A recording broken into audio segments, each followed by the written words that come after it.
அகத்தியர் வரலாறு சித்தர்களில் முதன்மையானவராகவும் தமிழ் முனிவர் என்றும் போற்றப்படும்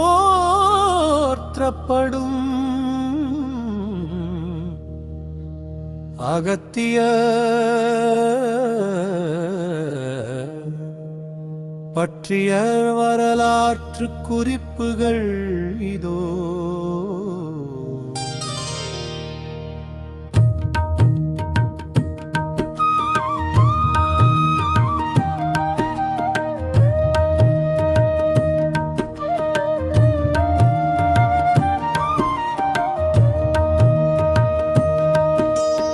அகத்தியர் ஒரு தனி மனிதராக மட்டுமன்றி ஒரு பெரும் ஞான பரம்பரையின்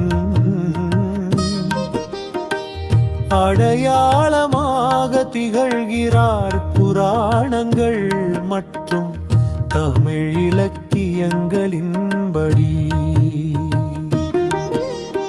அகத்தியர் ஒரு தனி மனிதராக மட்டுமன்றி ஒரு பெரும் ஞான பரம்பரையின்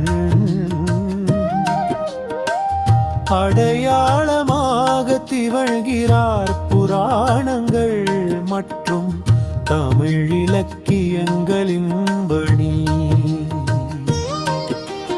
தமிழின் தந்தை இறைவன் சிவபெருமானின் கட்டளைப்படி தென்திசைக்கு வந்த அகத்தியர் தமிழை இறைவனிடமிருந்தே கற்றதாக கூறப்படுகிறது.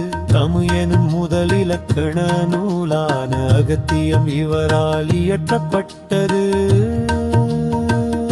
இது தற்போது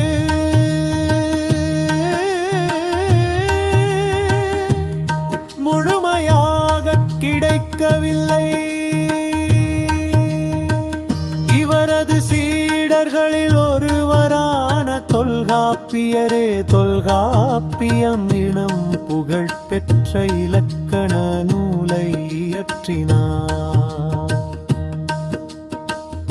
உலகத்தை சமன் செய்தவர் சிவபெருமான் பார்வதி. திருமணத்தின் போது தேவர்கள் அனைவரும் இமயமலையில் கூடியதால் வடதிசை தாழ்ந்து தென்திசை உயர்ந்தது.